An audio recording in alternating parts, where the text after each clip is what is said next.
You are ready to install your beautiful water fountain in your yard, and here are the steps that I took that can help you to do your installation properly. In this case, this is the front yard of my house, and previously I planted some beautiful flowers over here so they will bloom back again in spring. Now, the base that is all the way in the middle is the one that I'm going to use for the foundation of this water fountain. The water fountain is going to be fairly heavy, and you want to make sure that it's sitting on something that is fairly level and flat and durable. So here in the middle, I'm going to do a little bit of digging, remove some of that dirt that is there. Previously, I put a little piece of pipe to transfer the wire and the water lines, but you will see it in a moment. So make sure that you hit some like strong or hard ground. Make sure that your foundation is going to be in something solid, because if you install it in moved dirt, it's gonna shift to the side. So I went ahead and dug out until I found some solid ground. And now that I can do some sort of leveling on that footing, I'm going to go ahead and do the work with concrete. So I need to make sure that I also transfer the water and the power from an inside of the house. And that's why I dug out this nice trench. Now, this trench is about 14, 15 inches deep. And the reason is that I want to make sure that I'm under the freezing line, the permafrost, or the freezing line in winter time, so I don't crack or I don't damage the pipes. Make sure that you check with the local information office or the planning office to see how deep you need to dig in order for you to put your water line. Now that I'm inside the house, I'm going to go ahead and make a little perforation so I can actually transfer the power and the water lines to the inside of the property. Now, this foamy material that you see here is actually the insulation that is going to cover this PEX pipe. It's a half-inch PEX pipe.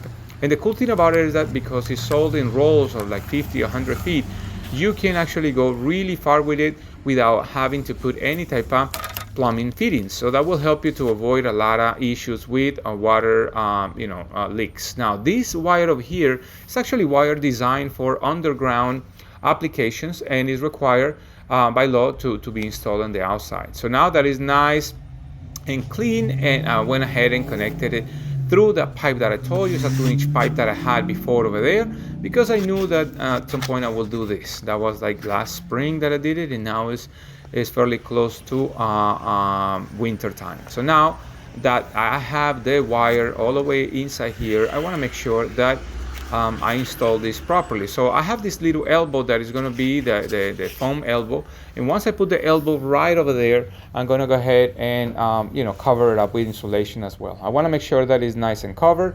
And if you notice, I took all that grass out carefully so I can do the backfilling again and put the grass exactly where it was, so I don't create a lot of damage. Now, these are the bricks that I'm going to use to start building my foundation. But if you notice, I use this pre-mixed concrete with some of the steel bar that is there. It's like a rebar that I put around. You can buy it at your local material supply, like concrete or construction supply store.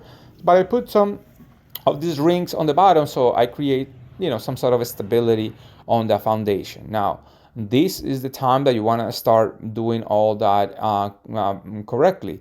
And what I did is that I got this little piece of twine and I put a post right in the middle. So my radius is about 20 inches. So it would be like 40 inches at the end, because my base is about 40 inches. So I want to make sure that it was nice. It's simple. You want to make sure that you use a little piece of rope to move around while you're putting all your bricks. That's all you need. And this is the mortar mix that I'm using to install the bricks on top of each other. So that will create a nice solid foundation. If you notice, I put another elbow there and the water spigot that is being connected outside. I have way more videos about how to do all the plumbing. If you're not comfortable, you can find that information in my channel. The same thing with electricity. Obviously, I don't want you to get in trouble with electricity, and there are many steps and a lot of professionals that can help you with that.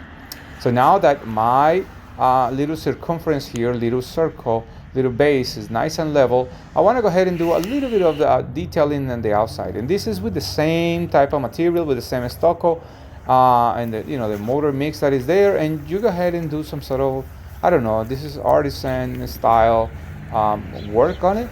But I mean, the only thing that I use some spatulas, a sponge, a grout applicator, just to kind of give it a shape. And now that it's nice and dry, I'm gonna go ahead and put this box that is designed for the outdoor application. So the same thing with the GFCI outlet. It has to be made for outdoor applications, and it will help me because it will prevent any shortage inside the house. So this little cover over here has a little clip that you can open, and also has some interior little levers, I guess, little voids, so you will actually move them around, so you avoid having insects around or water going inside or humidity or whatever. Now that it's nice and dry, I went ahead and put a 12 inch block right there, just to kind of provide support in the middle. But I mean, the outside is fine. It's just that I don't want the pressure of the entire base of the foundation, of the fountain, being too heavy and not relying on some sort of support on the bottom. So I want to make sure that it was fine. And I'm gonna do a little bit of backfilling now that a couple of days pass, and the piece is nice and dry. Finally, after a few months waiting for the base and the other parts, the car obviously is over here. This water fountain is fairly heavy, so it will require like 4 of us putting the base on it. And obviously, because of their policies, they want to make sure that they give me all the pieces intact, and so I can sign off on the order. But I'm gonna have to do some modifications because this base is designed to hold the water, but actually, in fact, the water I want to transfer it all the way from the base to the top, and this water fountain is designed to get it from like the bottom kind of cup all the way to the top. So now that it's nice and set up, I'm gonna have to take it down. You will notice sometimes when you buy a water fountain that the bases are not completely flat. So if you notice, I made some cutouts. I actually made a perforation on the first base. So not on the main base on the bottom, on the first base of the water fountain itself. So, and went ahead and grinded a little bit of those edges so I didn't have a problem.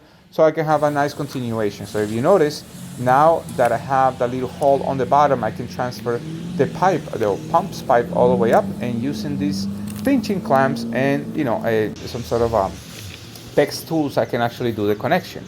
So now make sure that you install this properly, and you put a little bit of foam in between. I'm going to show you what I'm talking about, because the water will just drain through the hole. So you want to make sure that the water will kind of overflow as you see in the beginning, right? So I'm going to put this foam around it. I'm going to put some pressure around so that I can create a nice seal on the stuff, and I can move on the same way with the other levels, So as I move up, I put a little foam, and I can create a seal until I get it all the way to the top, just like you see over here. So now that is there is some little holes on the bases that I want to cover, and the main base on the bottom. And you want to go ahead and clean. This is a 1-inch hole. What I'm doing is I'm putting a plug there that I can unscrew so I can clean it and all the stuff. And now that everything is kind of set up, you can actually install the power, and you can make it work. See a little slots that are there. You can just move it and just put your wire there. Or you can be a little more curious and cut around a little bit, and so it will be nice. I'm going to go ahead and rinse it and make sure that is nice and clean. I just kind of, it's not that bad, but look at the beautiful finish of this work. It's a beautiful job that you can do. The only thing that took time was to order that massive base that is on the bottom, but it's amazing. Your birds are going to love it. Don't forget to subscribe.